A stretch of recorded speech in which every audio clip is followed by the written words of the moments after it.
North Indian மீடியாஸில் social media எக்கோசிஸ்டமில் bulldozer பாபான்னு ஒரு பாபாவை பற்றி திரும்ப திரும்ப பேசிகிட்டு இருக்கிறாங்க. அவர் ஏதோ புதிதாக வந்திருக்கக்கூடிய சாமியாரோ அல்லது அவர் வந்து ஒரு புதுசாக கைலாஷா மாதிரி இன்னொரு ஊரையோ வாங்கிட்டு வரோம் அப்படின்னு நம்ம நினைக்க வேண்டாம். அவர் நாடறிந்த ஒரு பெரிய அரசியல் தலைவர். இன்னும் சொல்லப்போனால் இந்த எலெக்ஷனில் பல எலெக்ஷனில் அவரை பற்றி பேசியிருக்கிறாங்க. அவருடைய ஆக்டிவிட்டீஸ்னால அவருக்கு புல்டோசரே பரிசாலாம் கொடுத்துருக்குறாங்க. அவரும் தன்னுடைய மிக முக்கியமான ஒரு தனக்கு உரிய ஒரு பாணியாக புல்டோசரை பயன்படுத்தியிருக்கிறார். அப்படி புல்டோசர் பாபா என்று வர்ணிக்கப்படுபவர் தான் உத்தரப்பிரதேசத்தினுடைய தற்போதைய முதலமைச்சராக இருக்கக்கூடிய துறவையாக இருந்து அரசியல் தலைவராக மாறிய யோகி ஆதித்யநாத். அவரை ஏன் புல்டோசர் பாபான்னு சொல்கிறாங்கன்னா, தன்னை எதிர்க்கக்கூடியவர்களினுடைய இருப்பிடங்களை புல்டோசர் கொண்டு இடித்து தரைமட்டமாவது அவருக்கு இருக்கக்கூடிய ஒரு ஸ்டைல். இப்போதையே அந்த பேர் மறுபடியும் சொல்கிறாங்கன்னா, உத்தரப்பிரதேசத்தில் மறுபடியும் புல்டோசர் சத்தம் கேட்கிறது. யாருடைய இருப்பிடங்கள் தாக்குதலுக்குள்ளாகுதுன்னா, போன வாரத்திலிருந்து நபிகள் நாயகத்தை அவதூறாக பேசிய நூபுர் சர்மாவினுடைய பேச்சுக்கு கண்டனம் தெரிவித்து போராட்டத்தில், கலவரத்தில், கல்வீச்சில் ஈடுபட்டவர்களினுடைய மிக முக்கியமான தலைவர்களினுடைய மிக முக்கியமான குரல்களினுடைய வீட்டையெல்லாம் அடையாளம் கண்டு புல்டோசர் இடித்து தரைமட்டமாக்குறது. அதில் பாதிக்கப்பட்ட ஒரு இளைஞனின் பேர் தான், ஒரு மாணவியின் பேர் தான் அஃப்ரீன் ஃபாத்திமா. யார் இந்த அஃப்ரீன் ஃபாத்திமா? ஏன் அவங்க வீடு இடித்து தரைமட்டமாக்குறத எல்லா டிவிலையும் லைவில் காமிச்சாங்க. உண்மையிலே அங்கே என்ன தான் பிரச்சனை எல்லோருக்கும் புரியும்படி தெளிவாக சுருக்கமாக பார்த்துடலாம். வணக்கம் and welcome to Rajmohan report. முதல்ல நினைவூட்டல், ராஜ்மோகனுடைய Spotify exclusive podcast leader.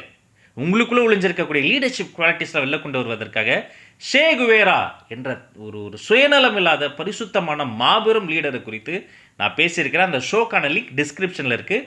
Click பண்ணி ஸ்பாட்டிஃபைல லீடர் பாட்காஸ்ட்டை ஃபாலோ பண்ணுங்கள். இப்போ அவங்க வீடியோக்கு போகலாம். அஃப்ரீன் ஃபாத்திமா, அவங்க அப்பா ஒரு பெரிய சோஷியல் ஆக்டிவிஸ்ட். ஜேஎன்யூ பல்கலைக்கழகத்தில் படிக்கும் போதே அஃப்ரீன் ஃபாத்திமா வந்து மாணவர் சங்க தேர்தலெலாம் கலந்துக்கிட்டாங்க. மாணவர்களினுடைய கவுன்சிலராக இருந்தாங்க. அவர்கள் தொடர்ந்து அவர்களுக்கு தப்புன்னு படுறதுக்கு அகென்ஸ்டாக குரல் கொடுக்கக்கூடிய ஒரு மனுஷி. அஃப்ரீன் ஃபாத்திமா போன வெள்ளிக்கிழமையில் நுபுர் சர்மாவினுடைய பேச்சுக்கு எதிர்ப்பு தெரிவித்த இஸ்லாமியர்கள்லாம் அவங்களும் ஒருத்தங்க. போன வெள்ளிக்கிழமை என்ன நடந்தது? தர்காவில் போய் இஸ்லாமியர்கள் வந்து ஃப்ரைடே ஆனால் அந்த மாஸ்க்கு போவாங்க, தொழுவாங்க. தொழுது முடிந்த உடனே வெளில வந்து இந்தியாவில் அங்குன்றும் இங்குன்றுமாக போராட்டத்தில் ஈடுபட்டார்கள். நமக்கு அப்போவே கொஞ்சம் ஒரு பக்கம் பதட்டமாக இருந்தது. ஏன்னா இந்த போராட்டத்தில் ஈடுபடுகிற பொழுது அது திடீர்னு வேற நரேட்டிவாக மாறி கலவரத்தில் ஈடுபட்டாங்கன்னு சொல்லி மறுபடியும் இஸ்லாமியர்கள் மீது பெரும் வன்முறை கட்டவிழ்த்து விட்டுப்பட்டிருப்போம். நாம கூட ஒரு வீடியோவில் அதை சுட்டி காமிச்சு பேசியிருந்தோம். ஏன்னா நுபுர் சர்மா பேச்சினுடைய தவறு தான், மிகப்பெரிய தவறு தான் என்பதை இஸ்லாமியர்கள் மட்டுமல்ல இந்துக்களும் பலரும் சுட்டி காட்டிட்டாங்க. இந்தியா மட்டும் கிடையாது, வளைகுடா நாடுகள் இவ்வளவு சேர்ந்து ஒற்றுமையாக கோரஸாக அகெயின்ஸ்ட் இந்தியா வந்து பேசுனதே கிடையாது, பேசிட்டாங்க. இவங்க எடுத்த நடவடிக்கையினுடைய ஸ்கேல் மாறுபடலாம். நுபுர் சர்மா வந்து சஸ்பெண்ட் செய்யப்பட்டிருக்காங்க. நவீன்குமார் ஜிண்டால் வந்து நீக்கப்பட்டு செய்யப்பட்டிருக்கிறாரு. விசாரணை கமிஷன் அமைக்கப்படும் சொல்லியிருக்கிறாங்க. இந்த நடவடிக்கையினுடைய அளவு இருக்கு பாருங்கள், அது போதுமானதாக இல்லை. நீங்கள் அவங்கள கைது பண்ணியிருக்கணும். நுபுர் சர்மாவை ஏன் கைது பண்ணலை? மேலும் எஃப்ஐஆர் ஃபைல் பண்ணும்போது இது மாதிரி ஒரு 30+ ஆளுங்களோடு சேர்த்து எஃப்ஐஆர் போட்டிருக்கிறீங்க. இது ரொம்ப வீக்காக இருக்குது, இந்த கேஸை உடைச்சிடலாம். இதனால் போன வெள்ளிக்கிழமையில் தர்காவில் இருந்து வெளியில் வந்த பல இஸ்லாமியர்கள் போராட்டத்தில் ஈடுபட்டார்கள். இப்போ அவங்க கன்வே பண்ண வந்த லெசன் வந்து அவங்களுடைய கம்யூனிகேஷனுடைய மெசேஜ் வந்து இதுதான், எங்களுக்கு திருப்தியாக இல்லை.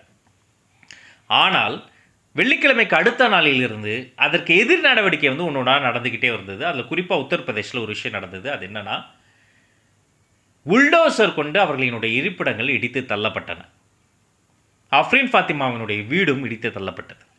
அதற்கு காரணமாக சொல்லப்பட்டது, ஃபாத்திமாவுடைய வீட்டிலிருந்து சட்டவிரோதமான துப்பாக்கிகள் கைப்பற்றப்பட்டதாக ஆளும் தரப்பில் சொல்லப்பட்டது.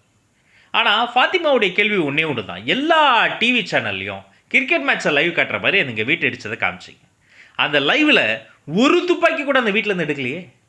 அங்கே இருந்ததெல்லாம் என்னுடைய புத்தகங்களும் புகைப்படங்களும் குரான், திருக்குரான் போன்ற புத்தகங்கள் மட்டும்தான், துப்பாக்கியே இல்லாத டிவிலேயே பார்த்தீங்கன்றாங்க. சிறுவர்கள், நிறைய சிறுவர்கள் மீது வழக்கு பதிவு பண்ணி கைது செய்யப்பட்டிருக்கிறாங்க. அதற்கு காவல்துறை தரப்பில் சொல்லப்படுற ரீசன் வந்து அவங்க கல்வீச்சில் ஈடுபட்டாங்க. கல்வீச்சில் ஈடுபட்டது சிறுவர்களாக இருந்தாலும் கைது செய்யப்பட்டாங்க. அவங்க சட்ட ரீதியாக அதை ஃபேஸ் பண்ணுவாங்க அப்படின்றாங்க. இன்னொரு பக்கம் இது இன்றைய பிரச்சனை மட்டும் கிடையாது. கொரோனா காலகட்டத்தில் அப்படி தான் தஃப்லிக் ஜமாத் என்ற ஒரு விஷயம் நீங்கள் கேள்விப்பட்டிருப்பீங்க. ஒரு மிகப்பெரிய இஸ்லாமிய மதம் சார்ந்த ஒரு கூட்டம் நடைபெற்றது. அதில் கொரோனா ஜிஹாத் என்று ஒன்று நடைபெற்றது. பல்லாயிரக்கணக்கான இஸ்லாமியர்களை வர வச்சு அவர்கள் வந்து கொரோனாவை இந்தியா முழுக்க திட்டமிட்டு பரப்புனாங்க. 7ஆம் அறிவில் நம்ம டாங்லி வந்து இந்தியா முழுக்க ஒரு வைரஸை பரப்புவார், அது மாதிரி சைனாவிலேருந்து அவர் வந்து பரப்புன மாதிரி இந்தோனேஷியாவிலேருந்து வந்து இஸ்லாமியர்கள் பரப்புனாங்க என்று ஆயிரக்கணக்கானோர் மீது எஃப்ஐஆர் ஃபைல் செய்யப்பட்டது. கிட்டத்தட்ட 11-12 மாதங்கள் கழித்து நீதிமன்றம் இந்த கேஸை தள்ளுபடி படித்து என்ன இது கொரோனா ஜெகத், இதுக்கு வந்து அறிவியல் பூர்வமாகவோ எந்த ஒரு ரீசனுமே கிடையாது, எவிடன்ஸுமே கிடையாது சொல்லி இந்த கேஸை தள்ளுபடி பண்ணாங்க. அப்படி தஃப்லீக் ஜமாத்தில் ஆரம்பித்து உணவு அரசியலுக்கு வந்து இன்று தொலைக்காட்சி விவாதங்களில் ஒரு ஒரு ஒரு ஒரு தலைவர் பேசக்கூடிய ஒரு கருத்தை முன்வைத்து அந்த கருத்துக்கு எதிராக ஒரு போராட்டம் நடந்து அந்த போராட்டம் கலவரமாக மாறுகிறது என்று சொல்லப்பட்டு இது எதை நோக்கி போகிறது? இன்னும் எனக்கு பெரிய நம்பிக்கை என்னென்னா, இந்தியா முழுக்க ஒற்றுமையை நம்பக்கூடிய பலரும் இருக்கிறாங்க, மெஜாரிட்டியாக இருக்கிறாங்க. வேளாங்கண்ணி மாதா கோயிலில் கிறிஸ்தவர்கள் தலைமுடி காணிக்கை செலுத்துவது இன்னும் இருக்குது. எத்தனையோ கிறிஸ்தவ தேவாலயங்களில் தேர்பவனி இன்னமும் நடைபெறுகிறது. வட சென்னையில் ஒரு முஸ்லீம் தர்காவுலார சந்தனமும் விபூதியும் தராங்க. சபரிமலைக்கு போகக்கூடிய இந்து பக்தர்களுக்கு இஸ்லாமியர்கள் உதவி செய்கிறாங்க. இன்னமும் எம்மதமும் சம்மதம்னு வாழக்கூடிய மக்கள் சாமானியர்கள் இருந்துக்கிட்டே இருக்கிறாங்க. திருப்பதி தேவஸ்தானத்தில் பெருமாளை கும்பிடக்கூடிய மாற்று மதத்து வியாபாரிகளும் இருக்க தானே செய்கிறாங்க. ஆனால் எக்ஸ்ட்ரீமாக தங்களுக்கென்று ஒரு கொள்கை, அந்த கொள்கைக்காக நாங்கள் எதையும் பண்ணுவோம்னு சொல்லிட்டு எக்ஸ்ட்ரீமாக இருக்கக்கூடிய அந்த எக்ஸ்ட்ரீமிஸ்ட்டில் நிறைய தலைவர்கள், நிறைய தொண்டர்கள், நிறைய குரல்கள் இருக்கின்றார்கள். ஆனால் அவர்கள் அத்தனை பேரும் ரைட் நவ் நார்த் இந்தியாவில் ஒரு டைம் பாம் மேலே தான் நின்றுக்கிட்டு இருக்கிறாங்க. டைம் பாம்புங்கிறது என்ன, எப்போ வேணால் வெடிக்கும், எப்போ வெடிக்கும் தெரியாது, வெடிக்காமல் போகுமோ வெடிக்காமல் கூட போகலாம், ஆனால் வெடிச்சிருச்சுட்டா அப்படிப்பட்ட ரொம்ப அபாயகரமான ஒரு டைம் பாம் மேலே தான் அவங்க நின்றுக்கிட்டு இருக்கிறாங்க. எனவே இதை போன்ற நடவடிக்கை என்பது மிக மிக மோசமான ஒரு முன்னுதாரணமாக மாறுகிறது. சட்டப்படி பார்த்தாலும் அந்த வீடு வந்து அனுமதி, அதாவது அரசாங்க அனுமதி இல்லாமல் கட்டப்பட்ட வீடு என்று சொல்லப்படுகிறது.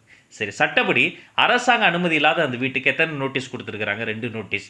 அந்த நோட்டீஸ் யார் பேரில் கொடுத்துருக்குறாங்கன்னா அஃப்ரீன் ஃபாத்திமாவுடைய அப்பா பேரில் கொடுத்துருக்குறாங்க. ஆனால் அந்த வீடு அவங்க அம்மா பேரில் இருக்குது. அதுவும் இன்றைக்கி நேற்று கட்டின வீடு இல்லை. அந்த வீடு 3 தலைமுறையாக அவங்க பாட்டி, அவங்க அம்மா, இப்போ அந்த பொண்ணுன்னு 3 தலைமுறையாக இருக்கிற வீடு.